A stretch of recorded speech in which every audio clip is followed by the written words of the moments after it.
E eu convido você a abrir sua Bíblia comigo no livro de Mateus, Evangelho de Mateus, no capítulo 17. Evangelho de Mateus, capítulo 17. O tema de hoje é a transfiguração.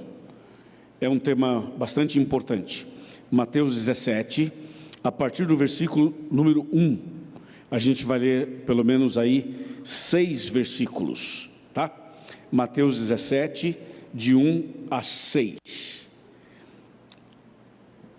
Vamos ler, diz assim: 6 dias depois, tomou Jesus consigo a Pedro e aos irmãos Tiago e João, e os levou em particular a um alto monte, e foi transfigurado diante deles. O seu rosto resplandecia como o sol, e as suas vestes tornaram-se brancas como a luz. E eis que lhes apareceram Moisés e Elias falando com ele. Então disse Pedro a Jesus: Senhor, bom é estarmos aqui.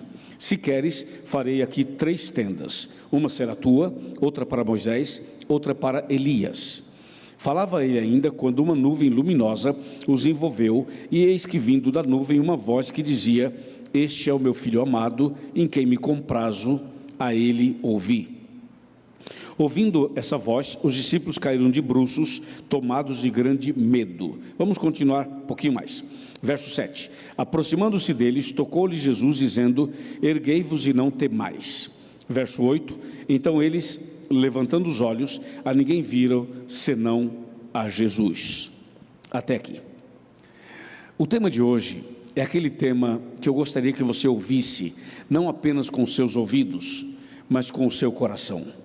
O tema de hoje é um tema que vai nos tornar melhores, que vai colocar em nosso coração mais paixão por Jesus, e vai colocar em nosso coração mais vontade de irmos para o céu. O tema de hoje é um dos temas mais importantes para mim, e aquilo que tem me abençoado, eu imagino que pode abençoar você que está aqui, você que está conosco nas redes sociais também. Esse assunto da transfiguração é um assunto relativamente conhecido. Muitas pessoas já ouviram falar, muitas pessoas já leram e muitas pessoas já pregaram sobre isso. No entanto, eu lhes afirmo que a Bíblia Sagrada, ela se renova a cada vez que você estuda e cada vez que você lê, porque sempre tem algum detalhe que você não percebeu antes e que você não entendeu naquela ocasião e que agora passa a fazer mais sentido para você. Então vamos considerar esse assunto de uma forma diferente daquela que estamos acostumados convencionalmente. Antes do capítulo 17, no capítulo 16, diz a Bíblia que Jesus havia dito para os seus discípulos. Se você pegar o capítulo 16 e o verso 28, diz assim: Em verdade vos digo que alguns há dos que aqui se encontram, que de maneira nenhuma passarão pela morte, até que vejam o Filho do Homem no seu reino. Isso é o último versículo do capítulo 16. Com isso, a Bíblia está dizendo que Jesus havia feito uma promessa para os seus discípulos, de que alguns dos seus discípulos não morreriam sem ver Jesus no reino dele. Aí na sequência vem a história da transfiguração. Bem, um dia Jesus chamou 3 dos seus discípulos e os levou a uma montanha. E esses 3 discípulos foram Pedro, Tiago e João. Jesus os leva a uma montanha. E Jesus os leva ali com um propósito, com um objetivo. Mas antes da gente explorar os detalhes desse propósito, é importante dizer que a transfiguração, ela foi necessária, porque Deus tinha uma mensagem para dar àquelas pessoas que estavam ali e para dar a toda a humanidade. A transfiguração trabalha basicamente 2 assuntos: o assunto da primeira vinda de Cristo e o assunto da segunda vinda de Cristo. Toda vez que alguém te perguntar para você qual o motivo da transfiguração, são 2 pontos. O primeiro é falar da primeira vinda de Cristo, quando ele nasceu de Maria e morreu na cruz, e o segundo é falar da segunda vinda dele em glória e majestade, a qual estamos esperando. Então Jesus pega 3 discípulos: Pedro, qual é o outro? Tiago, qual é o outro? João. De novo, Pedro, Tiago e João. E Jesus leva os 3 para a montanha, e eles seriam testemunhas da transfiguração de Jesus. A primeira pergunta que devemos fazer: Por que Jesus chamou apenas 3? Jesus tinha 12 discípulos, 12. Por que chamou apenas 3? Pedro, Tiago e João. Por que não levou os 12? É uma boa pergunta, não é? Alguém pode falar, por que o pastor da igreja sempre coloca essas mesmas pessoas para pregar? Ou essas mesmas pessoas para cantar? Por que não muda um pouco? Ou por que não põe mais gente? Ou talvez você possa pensar assim, por que o dono da empresa tem preferência por esses 3 funcionários? Ou por esses 4 funcionários? Ou por essas pessoas? Porque quando tem uma viagem da empresa, sempre são as mesmas pessoas que viajam e as outras não. Ou seja, será que está havendo uma acepção de pessoas? Será que está havendo uma preferência? Será que Jesus gostava mais desses 3 do que dos outros? Será que alguém é melhor para Deus do que o outro? Será que você é mais importante do que o outro? Por exemplo, nós estamos aqui na igreja nessa quinta-feira, e alguém pode pensar assim, bom, eu estou na igreja, então eu sou melhor do que aquele que está no bar. O cara que está no bar não é de Deus, eu estou na igreja, sou de Deus. Será que é assim? Será que nós somos melhores do que eles? Por que nós estamos aqui e eles não estão? Por que uma pessoa muitas vezes aparece em destaque numa igreja, ou numa empresa, ou no evento, e os outros não? Será que a liderança está dando algum recado? E aí eu volto para o texto. Jesus estava levando para a montanha 3 pessoas, apenas 3 dos seus discípulos. E por que Jesus escolheu só 3? E por que esses 3? O que Jesus queria com isso? Você não acha que isso poderia criar um problema entre os 12? Você não acha que isso poderia criar um problema de relacionamento entre os discípulos? Bem, lidar com o ser humano não é uma tarefa fácil. E as relações humanas, elas são cheias de problemas, não é mesmo? Cheias de problemas. As relações humanas a nível familiar, a nível conjugal, e a nível religioso, e a nível também de negócios. As relações são muito delicadas, porque dependendo de como você lida com uma pessoa e lida com a outra, você pode criar uma rachadura na sua empresa, na sua igreja e nos seus liderados, não é assim? Você pode criar um problema. Veja, com permissão de vocês, colocando aqui um adendo no mundo do futebol, porque o Brasil ainda é conhecido como o país do futebol, né? Então, no mundo do futebol, você sabe quando um time está mal e quando as coisas não vão bem, sabe uma das coisas que diz a imprensa? Fala assim, o técnico perdeu o vestiário. O que é perder o vestiário? Significa o técnico já não tem mais o respeito dos jogadores e nem a confiança dos jogadores. Então eles pensam, vamos trocar de técnico. Veja, as relações elas têm lá os seus desafios. Os relacionamentos têm os seus desafios. Aí vem Jesus e chama 3 discípulos, Pedro, Tiago e João, leva para a montanha, para a transfiguração, fala assim, vamos lá para a montanha que eu vou ser transfigurado, eu quero que vocês vejam. Bem, analisemos por que Jesus levou esses 3. Os 3 eram os melhores? Não. Talvez fossem os piores. Nós estamos na igreja, somos os melhores? Não. Talvez sejamos os piores. Entendeu? Nem sempre é o que parece. Por que Jesus levou Pedro? Quem era Pedro?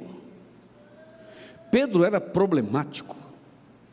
Pedro, pensa num camarada problemático, era Pedro. Pedro, ele era um tipo sanguíneo, um temperamento sanguíneo. Pedro era aquele que não levava desaforo para casa. Pedro era o sincerão, tipo sincerão. Falou, vai ouvir, bateu, levou. Fechou no trânsito, eu fecho numa outra esquina. Pedro, sincero, Pedro ele oscilava de 8 a 88 em fração de segundos. Em um momento Pedro dizia assim, Jesus, estamos juntos, vamos juntos, estou contigo até a morte, jamais te abandonarei, jamais te negarei, jamais, jamais, jamais e jamais. E você sabe o que aconteceu, não é? Ele negou Jesus, oscilou. Quer ver outra? Um dia Jesus falou assim para os discípulos, olha, eles vão me prender, eu serei levado, preso, serei julgado, serei condenado, vão me matar, eu vou morrer na cruz e tal. Jesus estava dizendo isso para eles. Aí Pedro levantou a mão e disse: Jesus, se você sabe que vão prender você, e que vão matar você, e que vão fazer isso com você, então não vá para Jerusalém, fica aqui. Jesus olha para Pedro e diz assim: arreda-te de mim, Satanás. Mas numa outra ocasião, Jesus fala assim: olha, estão dizendo por aí que eu sou quem? Elias, Jeremias, João Batista, um profeta, e vocês, quem eu sou para vocês? Aí Pedro levanta a mão e fala assim: você é o Cristo, o Filho do Deus vivo. Jesus fala assim: Pedro, você foi usado pelo Espírito Santo. Então Pedro era assim, um momento era usado pelo Espírito Santo, outra vez era usado por Satanás. Era uma pessoa instável. E não somente isso, Pedro era um camarada que tinha muita fé. Ele olhou para Jesus e falou: quem está aí, quem está andando aí no mar? Quem está aí? Estava de madrugada. E Jesus falou assim: sou eu, andando sobre as águas. E Pedro falou: és tu, Jesus? Sim, sou eu. Então Pedro fala: se és tu, Jesus, então me convida para ir até aí, que eu vou também até aí, andando sobre as águas. E Jesus falou assim: sou eu, pode vir. E Pedro desce do barco e começa a andar sobre as águas. Não é qualquer um não, viu? Não é qualquer um não, descer aqui, ó, tipo que eu estou aqui, né? Descer aqui do barco, pisar na água e começar a andar na água. Pedro fez isso, mas logo depois começou a afundar. Tirou os olhos de Cristo, sei lá, outras coisas passaram na cabeça dele e ele começou a afundar. Então Pedro era assim, era um camarada que tinha essas coisas todas, sabe? Esses conflitos todos. E quer saber uma coisa? Jesus falou assim: Pedro, chega mais perto, vamos para a montanha da transfiguração. Você, Pedro, vai sofrer muito, Satanás vai tentar você bastante, mas eu preciso de você, Pedro. Você vai ser o pregador do Pentecostes, você vai escrever 2 livros da Bíblia, você vai ser usado por mim para orar e curar as pessoas. Eu vou usar você para ressuscitar pessoas. Você vai ser um mártir do Evangelho. Eu preciso de você, Pedro. Então, bora para a montanha, bora para a transfiguração. Jesus chamou Pedro para perto dele. Jesus chamou Pedro para bem perto dele. Sabe por quê? Porque Jesus queria preparar Pedro para o futuro dele, para que nos momentos mais difíceis ele fosse vencedor, para que nas horas mais desafiadoras ele fosse vencedor, para que nas horas mais difíceis ele não abandonasse a fé. Jesus conhecia Pedro, sabia do seu caráter, sabia das suas oscilações, sabia das suas crises, sabia dos seus problemas, sabia das suas fraquezas. Assim como Jesus conhece você, você que está aqui, você que está na internet, você que está ouvindo esse sermão, Jesus conhece você, sabe suas fraquezas, suas lutas, suas dificuldades, suas debilidades, suas fraquezas, suas tentações, seus problemas. Então Jesus diz assim: vem aqui e fica perto de mim, não saia de perto de mim, porque se você ficar perto de mim, você vai vencer. Mas se você se afastar de mim, você vai se perder. Então Jesus levou Pedro, não porque Pedro fosse o melhor, mas porque Pedro tinha uma necessidade urgente de estar perto de Jesus. Irmãos, se Pedro não estivesse perto de Jesus, ele não suportaria as batalhas, não suportaria as provas, não suportaria as dificuldades, entende? Por isso que você não pode parar de frequentar a igreja.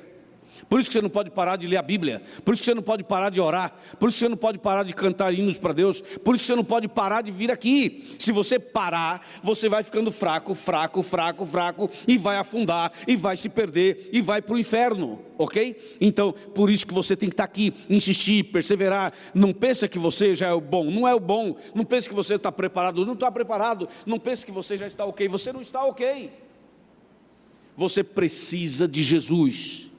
Você precisa estar perto dele, você precisa estar mais íntimo dele, entende ou não? Frequentar a igreja é uma questão de sobrevivência, estudar a Bíblia é uma questão de sobrevivência, orar é uma questão de sobrevivência, estar perseverando é uma questão de sobrevivência.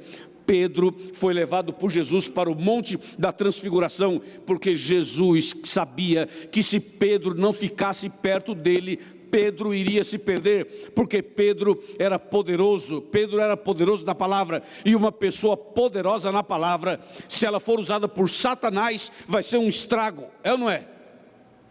Uma pessoa talentosa, um líder extraordinário, uma pessoa fenomenal, se ela não estiver com Jesus, ela vai ser usada por Satanás, e aí o diabo vai fazer dela um arraso lá fora.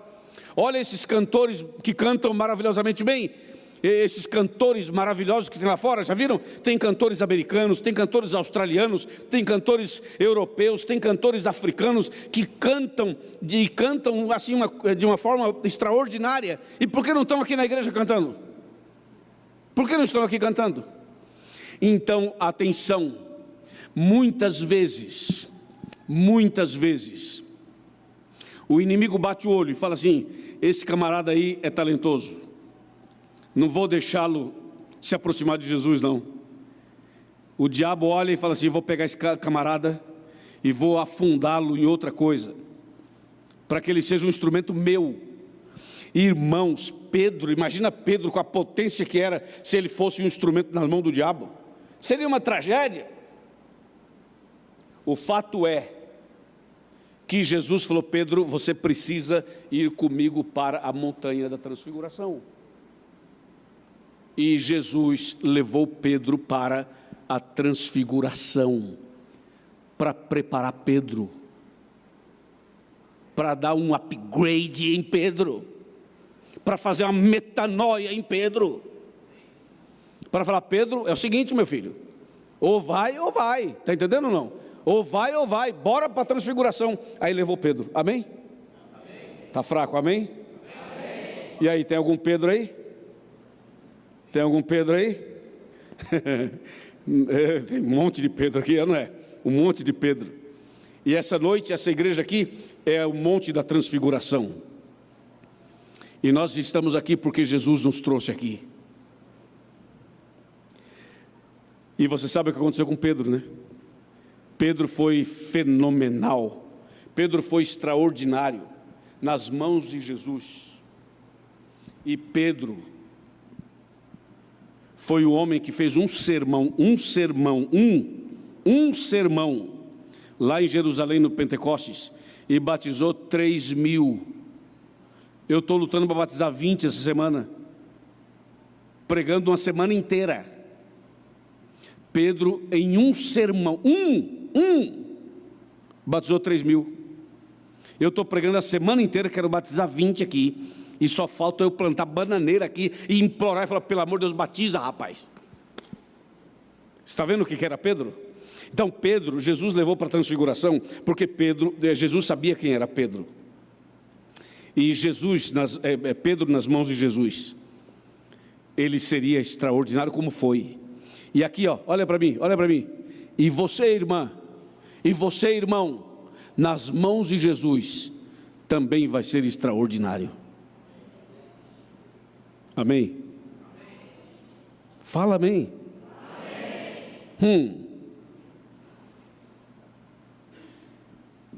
Mas não levou só Pedro. Levou quem mais? Tiago. Quem era Tiago? Tiago passaria por uma provação terrível. Tiago seria o primeiro mártir dos 12, o primeiro a morrer dos 12. E sabe que Tiago foi morto de uma forma terrível. Tiago foi esfolado, dilacerado. Jesus sabia que Tiago ia passar por isso. Então Jesus falou assim: ô Tiago, você vai passar por uma provação tão grande, meu filho, que para você suportar, por amor a mim, bora para a transfiguração. Levou Tiago para preparar Tiago, para que na hora mais difícil, ele não abandonasse a fé. Você sabia também que nós vamos ser perseguidos? Sabia que o povo de Deus vai ser perseguido? Sabia que nós também seremos provados terrivelmente nos últimos dias? E sabe quem é que vai ficar firme? Quem permanecer com Jesus, quem for íntimo de Jesus, quem andar com Jesus. Jesus levou Tiago, porque se Tiago não estivesse perto de Jesus, na hora da prova ele abandonaria a fé, na hora da prova ele abandonaria tudo. E Jesus estava preparando Tiago, para que nas horas mais difíceis, Tiago permanecesse firme na fé. Amém? E sabe por que levou João? Porque João, esse João não é João Batista não, é o João Evangelista, era um dos 12. Levou João porque Jesus também sabia o que João iria passar. Quando João começou a seguir Jesus, sabe, ele tinha um apelido. Sabe o apelido dele? Filho do Trovão.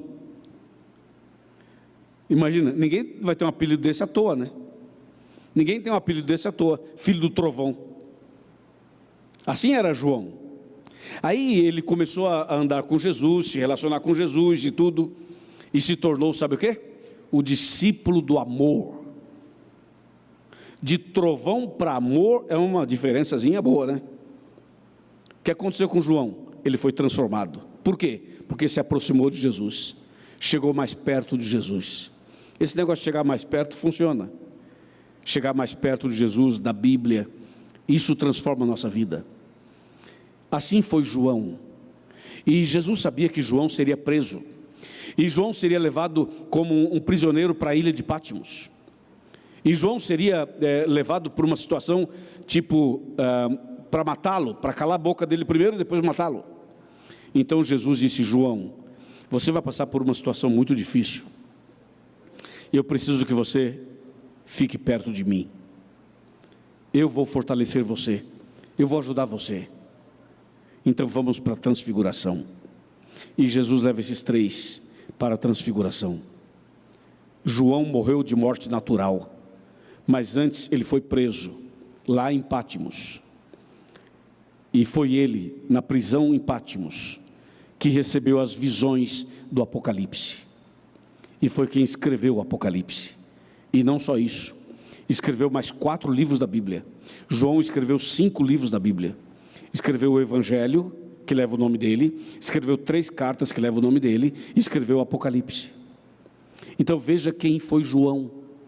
João foi um líder da igreja primitiva. Pedro também, Tiago também. Então Jesus levou esses 3, porque Jesus tinha um propósito ao levar os 3. E consequentemente influenciaria todos os outros. Consequentemente abençoaria todos os outros. Deus te trouxe aqui essa noite por um objetivo. Você não veio aqui por acaso. Nós não estamos aqui conectados nas redes sociais por acaso. Deus tem um propósito para você. Por isso que você está aqui. Porque Deus te chamou aqui. E Ele tem também para você um propósito. Aí Jesus chega lá na montanha da transfiguração. Atenção, senhores, olhem para mim. Jesus chega na montanha da transfiguração. Ele e os 3. Olha a cena. Eu queria estar lá. Você não queria estar lá? Eu queria estar lá também, né? Para subir com Jesus a montanha. Aí Jesus chega lá, assim, sabe? Com os 3. Aí Jesus fala assim para os 3. Vocês fiquem aqui. Aí tinha lá um lugar na montanha. Jesus falou assim: fiquem vocês aqui, e eu vou subir um pouquinho mais. E aí Jesus subiu assim, tipo aqui onde eu estou assim, e os 3 ficaram ali, né? Aí Jesus falou assim: fiquem aí, fiquem atentos, que eu vou agora subir um pouquinho mais. E fiquem atentos em mim, tá bom? Tá bom. Aí Jesus sobe assim, Jesus se posiciona, e os 3 estão lá olhando para Jesus. De repente, o rosto de Jesus começa a brilhar. O rosto de Jesus começa a brilhar. E as suas vestes começam a resplandecer. E o texto diz que Jesus foi transfigurado diante deles. E o rosto de Jesus brilhava como o sol. E as suas vestes resplandeciam como a luz. Imagina os 3 ali, Jesus aqui, e Jesus começa a brilhar, e o rosto resplandecer. E o texto é bem claro, diz que o rosto de Jesus brilhava, resplandecia como o sol. Não dá para a gente olhar para o sol. Não dá para você fixar o olhar no sol. Fica cego. E diz a Bíblia que o rosto de Jesus resplandecia, brilhava como o sol, e o seu corpo todo, suas vestes todas estavam resplandecendo. Eu imagino os 3 olhando para essa cena. O que você faria se você estivesse lá? Qual seria a tua reação se você estivesse lá? E eu imagino Pedro, Tiago e João olhando para essa cena, e Jesus brilhando, resplandecendo, e o sol, e o rosto dele brilhando como o sol, diz o verso 2. E aí essa cena incrível, eu imagino que os discípulos estavam emocionados, eu imagino que já estavam arrepiados a essa altura, eu imagino isso. E no verso 3, diz que em meio a essa cena de Jesus brilhando, o rosto brilhando, tudo, o verso 3 fala que de repente apareceram Moisés e Elias. Moisés e Elias foram lá também, e conversavam com Jesus, e Pedro, Tiago e João vendo tudo isso. Aí Jesus está lá, e aí Moisés de um lado, Elias do outro. Espera aí, rapaz, espera aí. O que está acontecendo aí? É uma sessão espírita? Não. É o que então? É uma transfiguração? Ué, mas por que Moisés e Elias apareceram ali? Onde estava Moisés? Onde estava Elias? Vocês sabem que, biblicamente falando, quando uma pessoa morre, ela vai para a sepultura, vai para o pó da terra, e ela fica no pó da terra esperando a ressurreição. Todos nós sabemos disso, a Bíblia fala sobre isso. Ninguém que morre já vai direto para o céu ou para um outro lugar qualquer. Toda pessoa que morre vai ficar no pó da terra esperando a ressurreição, quando Jesus voltar ou depois do milênio. Agora, você sabe também que a Bíblia menciona algumas pessoas que já viveram aqui e que já estão no céu. Poucas pessoas. A Bíblia menciona, por exemplo, Enoque, menciona Elias, menciona Moisés, que já viveram aqui e que já foram para os céus. Existem outros que ressuscitaram na crucificação de Cristo, outros que já ressuscitaram, mas nós não sabemos os nomes deles. Ninguém sabe os nomes deles. O que nós sabemos é de Enoque, é de Elias e é de Moisés. Só que Enoque foi arrebatado vivo, Elias foi arrebatado vivo, e Moisés morreu e Deus o ressuscitou e o levou. Então, dos três, Enoque, Elias e Moisés, 2 foram arrebatados vivos e 1 morreu e ressuscitou e foi levado, que é Moisés. Agora, na transfiguração, aparecem Moisés e Elias. Por que não apareceu Moisés e Enoque? Ou melhor, perdão, por que não apareceu Enoque e Elias? Os 2 que foram vivos. Apareceu um que foi arrebatado vivo e o outro que morreu e ressuscitou e foi levado, que é o caso de Moisés. Então você tem na transfiguração Moisés de um lado e Elias do outro. Um que foi levado vivo e o outro que foi morto, ressuscitou e também foi levado. Senhores, é assim, a transfiguração tinha um recado claro. O primeiro recado era sobre a primeira vinda de Cristo, e o segundo recado era sobre a segunda vinda de Cristo. Então, Jesus estava transfigurado? Sim. Brilhando? Sim. O rosto como o sol? Sim. Os discípulos ali? Ok. Moisés de um lado, Elias do outro? Sim. Por que estavam ali os 2? Bem, por algumas razões. Uma das razões era porque Jesus estava perto da crucificação.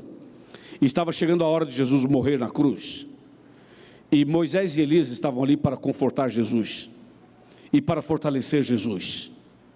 Esse era um dos motivos. Mas o outro motivo era para dar uma mensagem para todas as pessoas.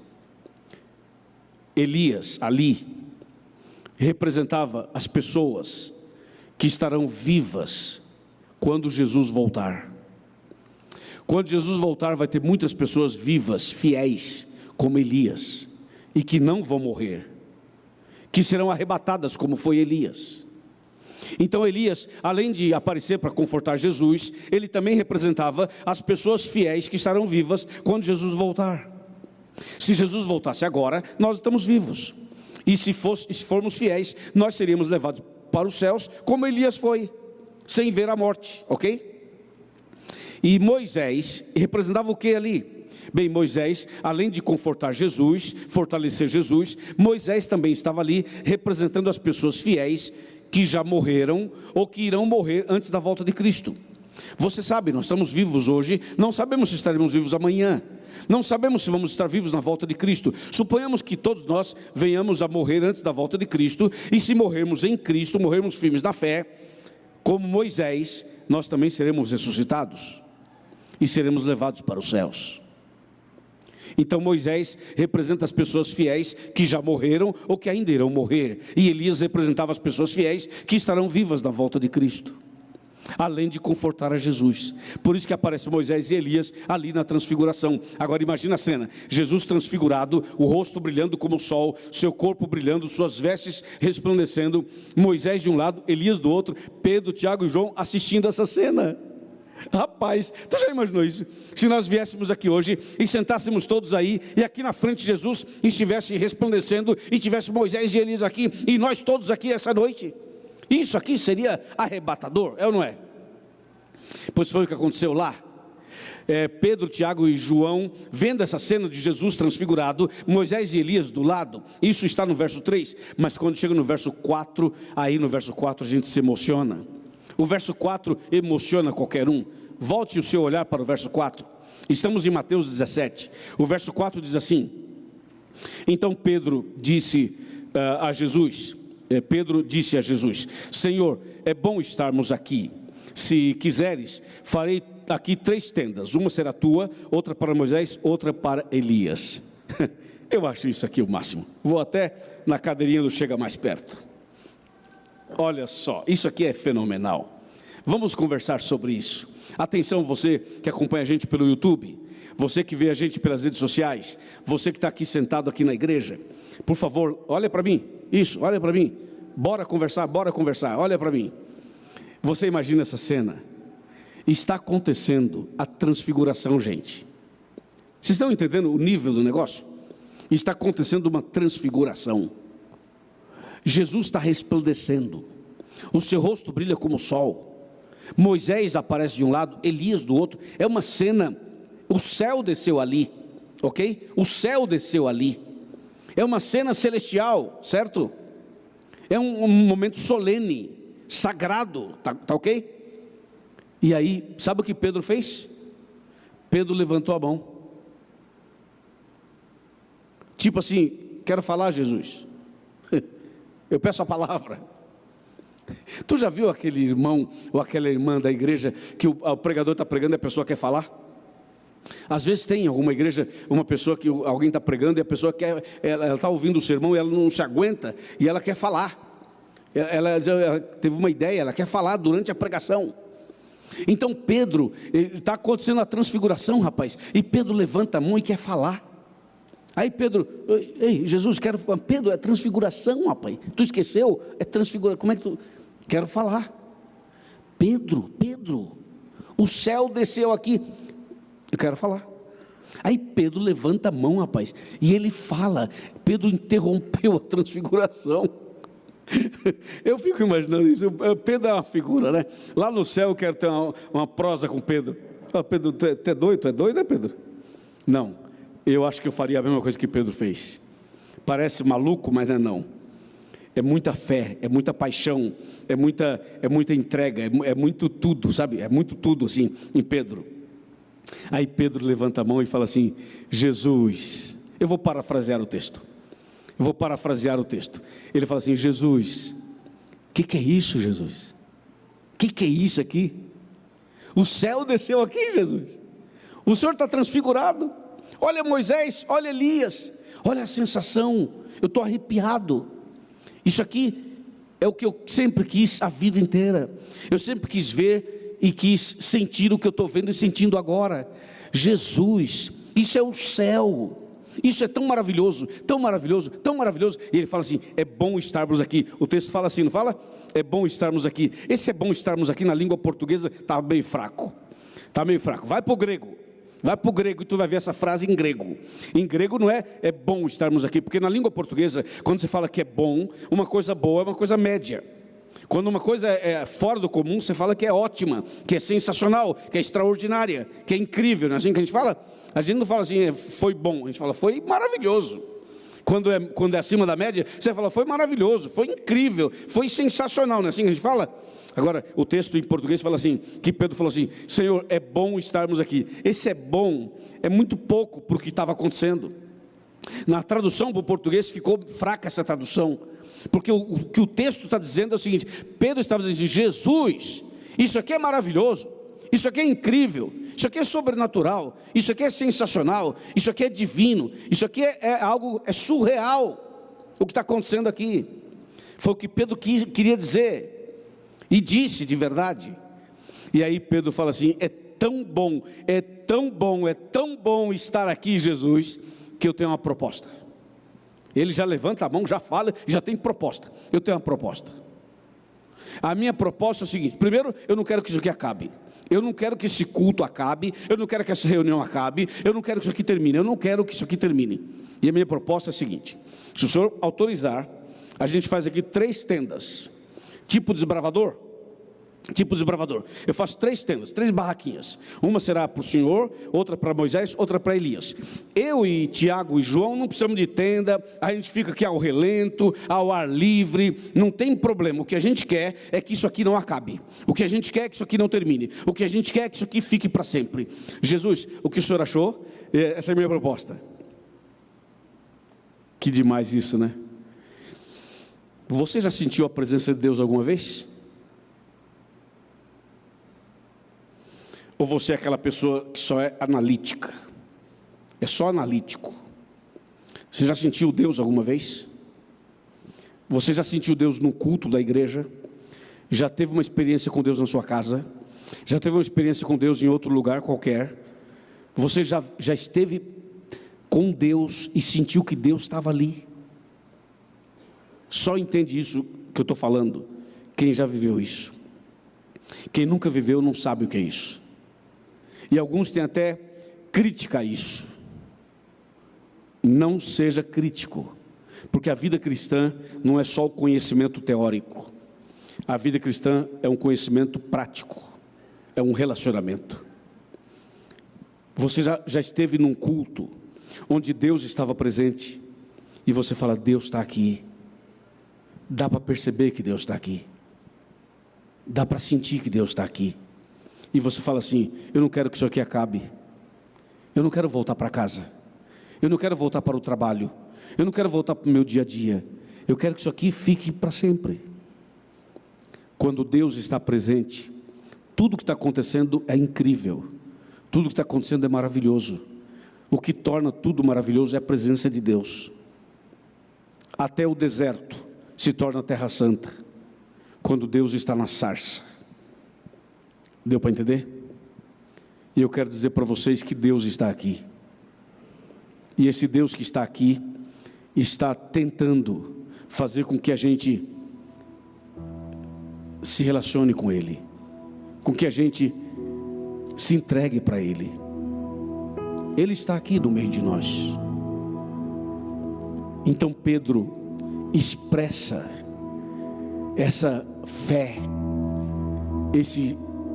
essa confiança e essa necessidade de estar ali para sempre. É o que diz o texto bíblico. Aí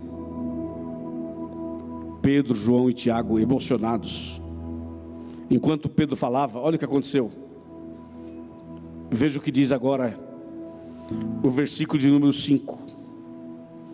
Falava ele ainda, quando uma nuvem luminosa os envolveu, e eis que vindo da nuvem uma voz dizia, esse é meu filho amado em quem me comprazo, a ele ouvi. Senhores, enquanto Pedro falava aquelas palavras todas, apareceu uma nuvem em cima, mas não era uma nuvem literal, era uma nuvem luminosa. Sabe por que a Bíblia fala que era uma nuvem luminosa? Porque não era uma nuvem comum. E sabe que nuvem luminosa era essa? Era uma nuvem de anjos. Os anjos foram lá na transfiguração. Porque a transfiguração era uma miniatura da volta de Cristo.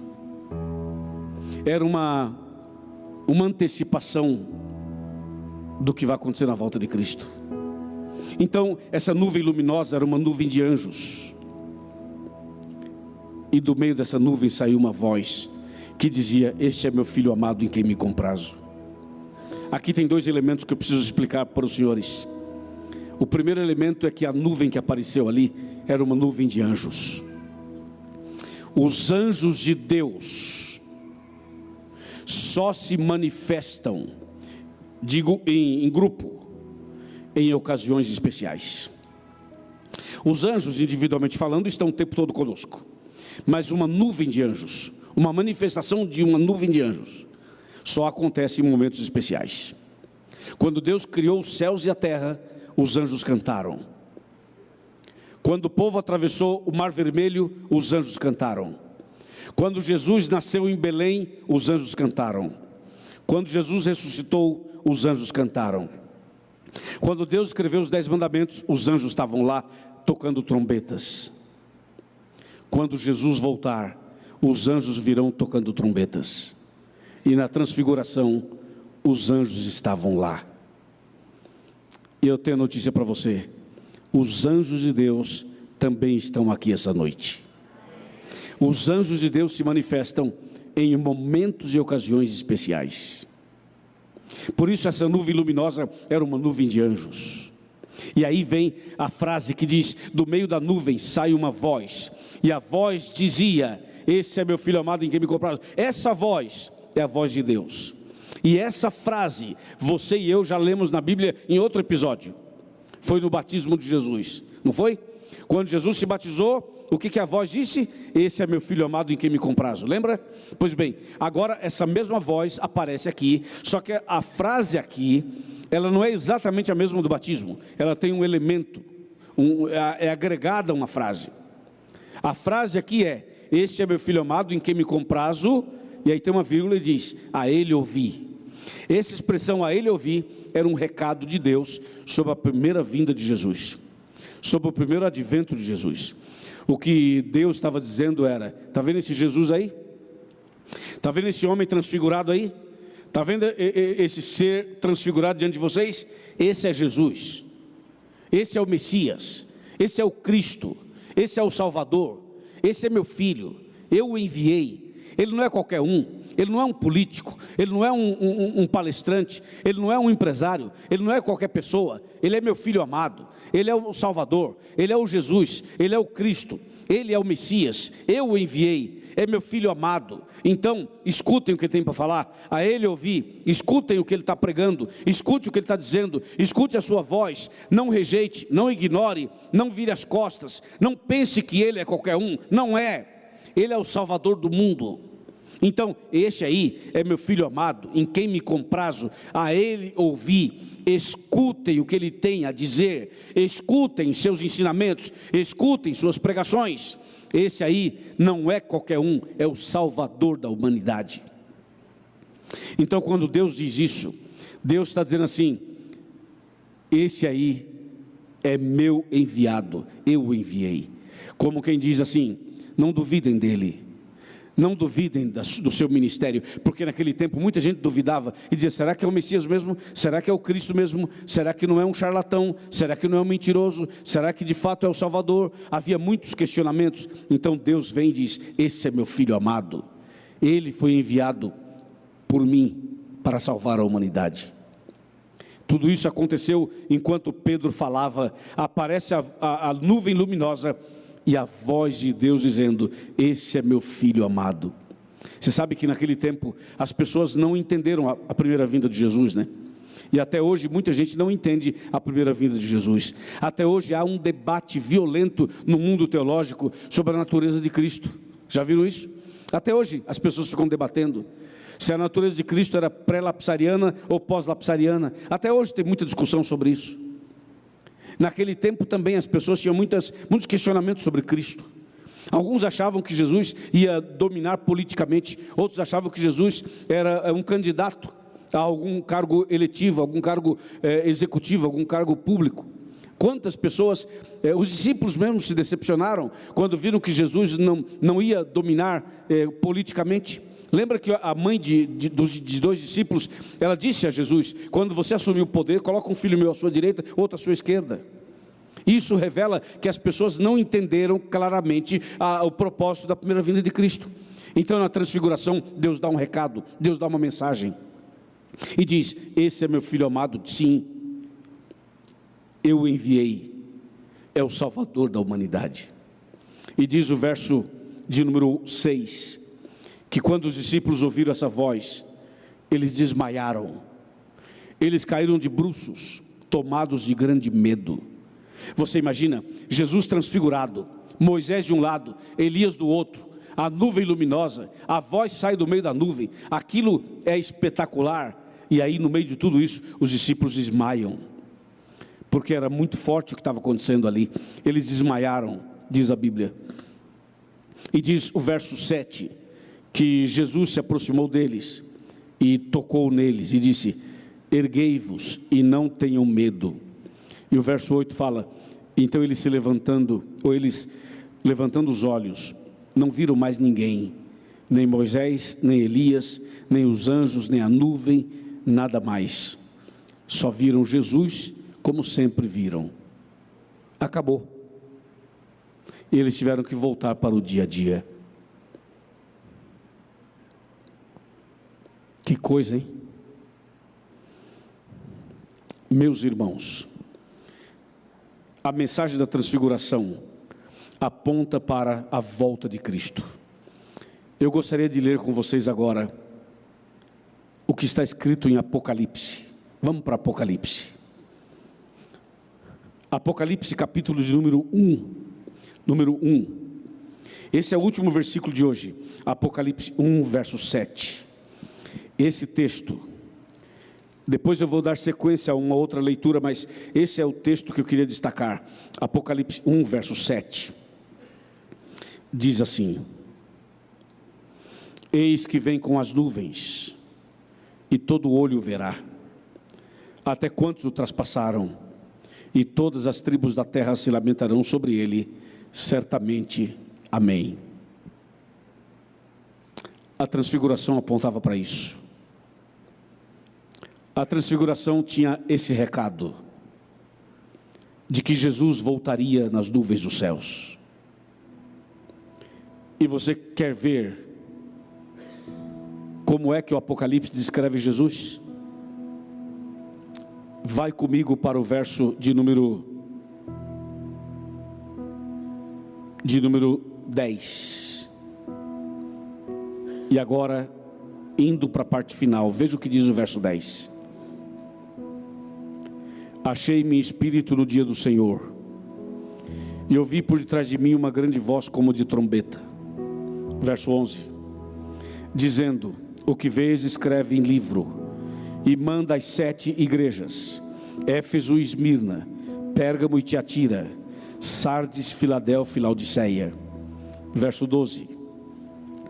Voltei-me para ver quem falava comigo, e voltado vi 7 candeeiros de ouro. Atenção para o verso 13. E no meio dos candeeiros havia um semelhante a filho de homem, com vestes talares, e cingido à altura do peito, com uma cinta de ouro. A sua cabeça e cabelos eram brancos como a alva lã, como neve, e os olhos como chamas de fogo. Os seus pés, semelhantes ao bronze polido, como que refinado numa fornalha. A sua voz como a voz de muitas águas. Tinha na mão direita 7 estrelas, e da sua boca saía uma espada afiada de 2 gumes. E agora escutem: o seu rosto brilhava como o sol na sua força. Lembrou da transfiguração? E o verso 17 diz: quando vi, caí a seus pés como morto. O que aconteceu na transfiguração? A mesma coisa. Caí a seus pés como morto. Porém ele pôs sobre mim a mão direita e disse: não temas, eu sou o primeiro e o último. Eu sou aquele que vive. Estive morto, mas eis que estou vivo pelos séculos dos séculos, e tenho as chaves da morte e do inferno. Entenderam agora a transfiguração, né? Amigos internautas, irmãos aqui presentes, em breve, sobe o som, em breve,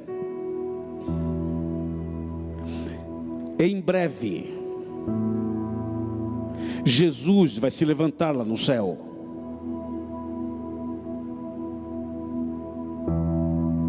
e vai levantar sua mão direita, e vai dizer assim: está feito, está consumado, acabou.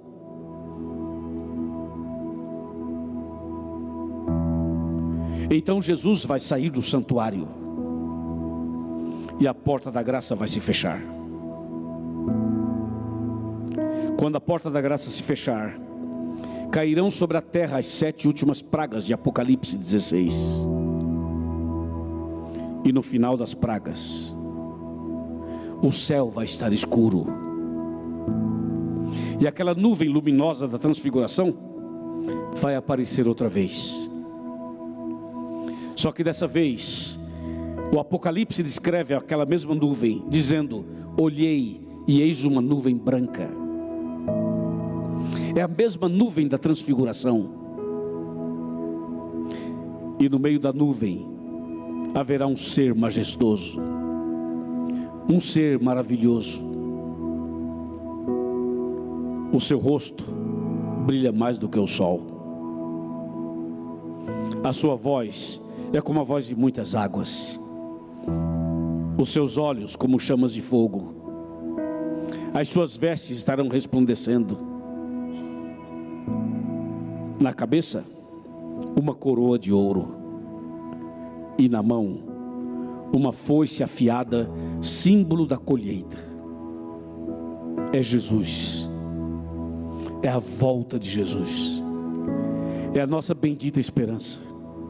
É Cristo que virá em glória e majestade para nos buscar. É a segunda vinda de Jesus.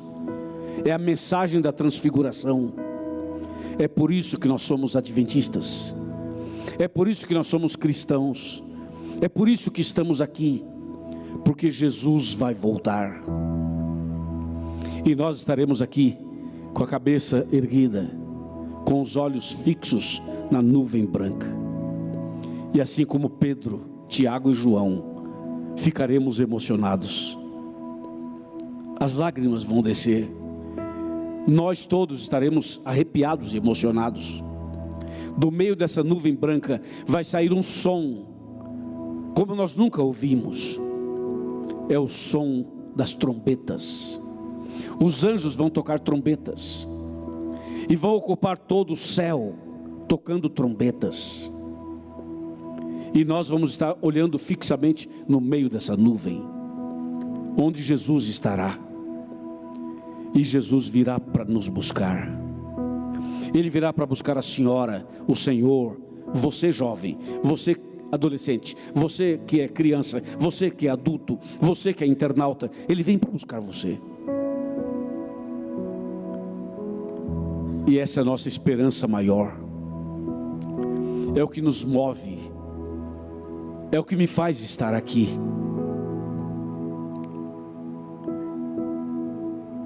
É o que faz você estar aqui. Não existe um apelo maior do que esse. Não existe um convite maior do que esse. Não existe uma esperança maior do que essa. Jesus vai nos buscar e nos levar para os céus. E vamos estar com Ele para sempre. Meu irmão e minha irmã, se prepare, se entrega, tome uma decisão hoje. Isso que eu estou dizendo é muito importante. Se entregue completamente. Você que nos assiste pelas redes sociais, aquela pessoa que está no sofá azul, ou no sofá vermelho, ou numa rede, ou no quarto, ou na sala, ou na cozinha, ou no hospital, ou no hotel, ou no trabalho, ou em qualquer outro lugar. Você que já conhece a palavra de Deus, por que você não aceita de uma vez? Por que não se entrega de uma vez? Por que você deixa passar tanto tempo? Por que a gente protela tanto? Por que postergamos tanto? Por que se entregar é tão difícil? Por que tomar uma decisão é tão complexa? Será que tem alguém que não quer? Será que tem alguma força contrária lutando para a gente não se entregar? Será que tem um grande conflito em volta da gente? Ou dentro da gente? Por favor, não saia daqui do jeito que você veio. Não volte para casa do jeito que você veio. Você que já se entregou, que já tomou sua decisão, reconsagra a sua vida a Ele. Renova a sua fé, renova a sua decisão, renova a sua comunhão, melhora o que tem que melhorar. E você que ainda não decidiu, decida-se agora. Você internauta e você que está aqui presencialmente. Eu espero que enquanto eu falo e o Espírito Santo trabalha, eu espero que você sinta Jesus te chamando. Que você sinta o que Pedro sentiu. E que você diga: como é bom estar aqui. Como é maravilhoso estar aqui. Foi o que Pedro disse. Não seja tão frio. Não seja tão exigente com você mesmo. Algumas pessoas pensam: eu só irei me entregar quando eu chegar num patamar X. Não. Entregue-se agora mesmo. Do jeito que você está. E do jeito que você é. Você é um milagre. Eu sou um milagre. Aquilo que parece impossível, só parece, mas não é. Aquilo que parece que não tem saída, tem. Quando tudo parece perdido, há uma saída. Jesus é a saída. Jesus é a solução. Eu gostaria de batizar você durante essa semana. Você que ainda não se batizou, decida e se batize, porque Jesus está voltando. E antes que Jesus volte, volta você para Ele. Volte você para Ele. Volte agora para Ele.